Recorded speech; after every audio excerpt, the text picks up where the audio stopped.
नमस्कार दोस्तों, आज के वीडियो में आप सभी का स्वागत है। आज हम डिस्कस करने वाले हैं design and analysis of algorithm. Design and analysis of algorithm का क्या मतलब है?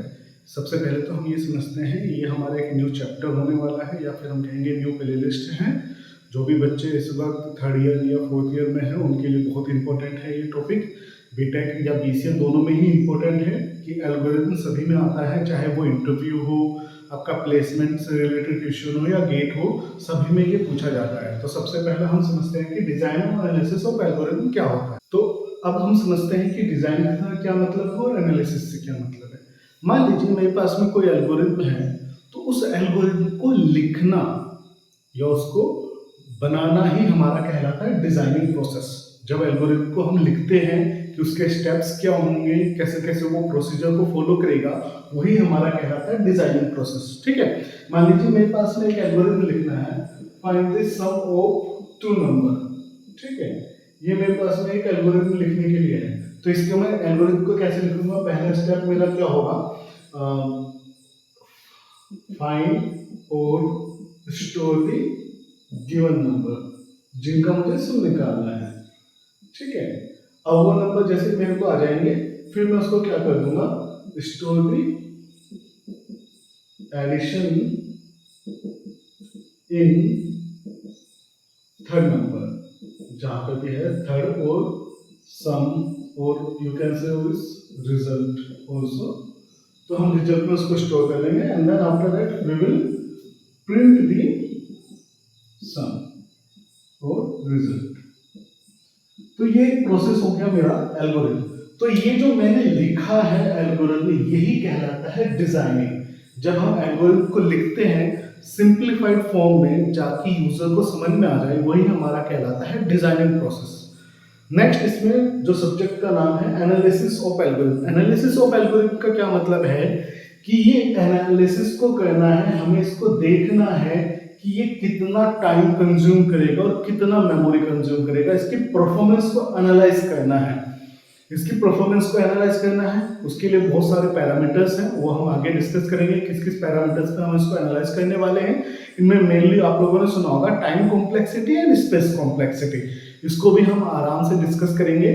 सबसे पहले हम ये देखते हैं कि एल्गोरिथम क्या होता है। तो सब्जेक्ट आप लोग समझ चुके हैं कि डिजाइनिंग का मतलब एल्गोरिथम को लिखना, और एनालिसिस का मतलब होता है एल्गोरिथम को उसकी परफॉर्मेंस या उसका ऑप्टिमाइजेशन देखना कि वो कितना टाइम या स्पेस कॉम्प्लेक्सिटी लेगा, वो कितना टाइम कंज्यूम कर रहा है, कितना मेमोरी वो यूज कर रहा है अपने प्रोग्रामिंग को या अपने प्रोसीजर को सोल्व करने के लिए।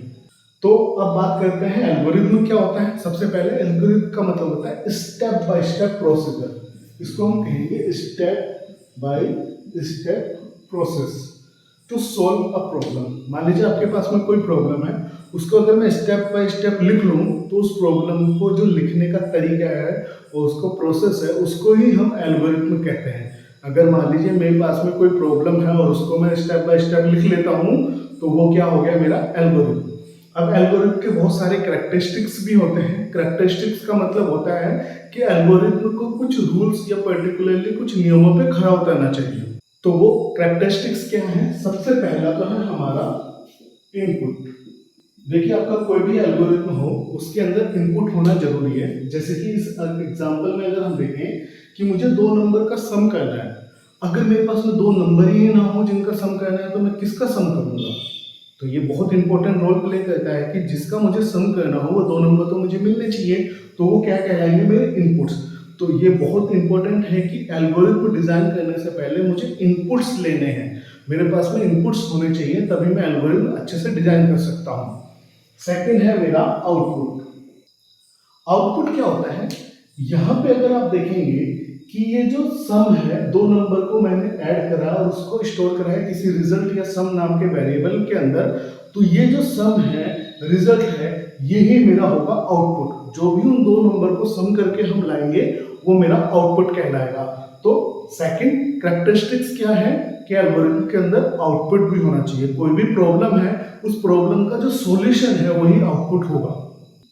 डिटरमिनिस्टिक, आपके जो भी स्टेप्स हैं वो क्लियरली लिखे होने चाहिए, प्लस जो इंटरमीडिएट रिजल्ट है वो प्रीवियस रिजल्ट पे डिपेंड होना चाहिए। एग्जाम्पल के तौर पे मान लीजिए आपको फाइंड करना है फैक्टोरियल, और फैक्टोरियल को हम कैसे जानते हैं, जैसे मान लीजिए 5 का फैक्टोरियल मुझे निकालना है, तो इसको हम कैसे करते हैं, 5 इंटू 4 इंटू 3 इंटू 2 इंटू 1, ये मेरा प्रोसेस रहता है फैक्टोरियल फाइंड आउट करने का। तो इसको मैं कैसे करता हूं कि सबसे पहले 5 का 4 से मल्टीप्लाई करेंगे, 20 आंसर आएगा, फिर ये मल्टीप्लाई होगा 3 के साथ में, ठीक है, और फिर सो ऑन ये करता रहेगा। तो इसका मतलब है कि अगर हम एक स्टेप देखें तो पहले स्टेप में 5 का 4 से मल्टीप्लाई हुआ, आंसर मिल गया मुझे 20, फिर उस 20 को हमने 3 से मल्टीप्लाई करा, और फिर जो रिजल्ट आया फिर वो 2 से मल्टीप्लाई होगा, फिर 1 से मल्टीप्लाई होगा। दैट मीन्स कि जो इंटरमीडिएट रिजल्ट है वो प्रीवियस रिजल्ट पे डिपेंड होने चाहिए। तो ये हमारा क्या रहता है, डिटर्मिनिस्टिक, सारे स्टेप्स मेरे क्लियरली विजिबल होने चाहिए, एंड देन इंटरमीडिएट रिजल्ट हमारे प्रीवियसली रिजल्ट पे डिपेंड होना चाहिए।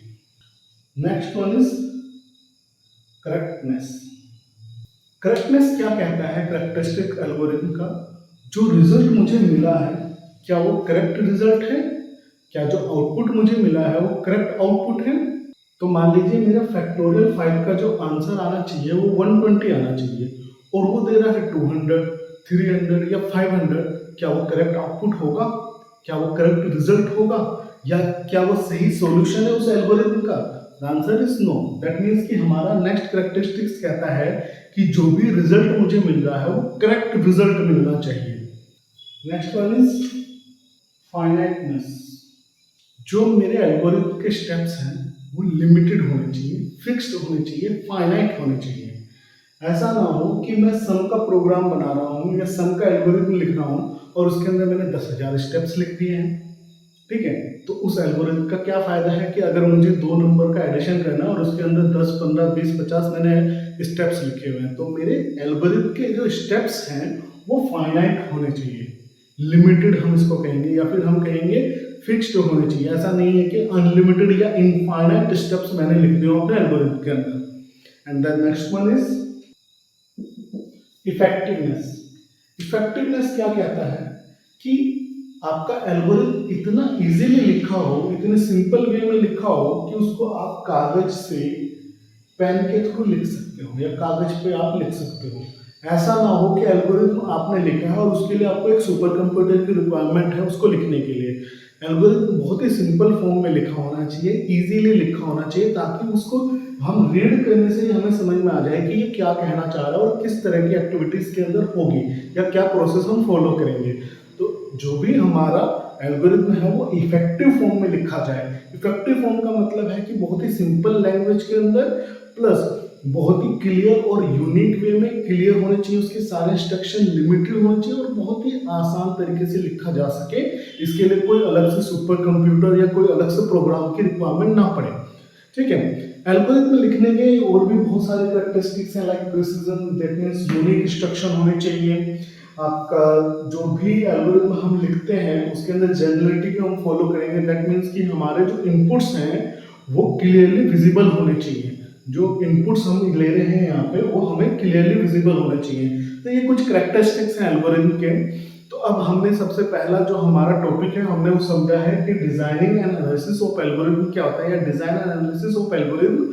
तो उसके अंदर हमने सबसे पहला पढ़ा है कि एल्गोरिथम क्या है, ये स्टेप बाय स्टेप प्रोसीजर किसी प्रॉब्लम को सोल्व करने के लिए, और उसके कुछ कैरेक्टरिस्टिक्स हमने देखे हैं। देन डिजाइनिंग प्रोसेस क्या होता है कि एल्गोरिथम को हम लिखते कैसे हैं। दूसरा है एनालिसिस। एनालिसिस का मतलब होता है कि हम इसको एनालाइज कैसे करेंगे कि एल्गोरिथम अच्छा है या बुरा है, फास्टली काम करेगा या स्लोली काम करेगा। तो इन सब चीजों को हम नेक्स्ट वीडियो में डिस्कस करने वाले हैं। आज के लिए इतना ही। आई होप आप लोगों को अच्छे से समझ में आ गया होगा। अगर किसी भी तरह का डाउट है या कंफ्यूजन है आप कमेंट सेक्शन में डाल सकते हैं, मैं कोशिश करूंगा उसको रिजॉल्व करने की। आज का वीडियो देखने के लिए बहुत बहुत धन्यवाद। Please like, share, subscribe my channel. Thank you.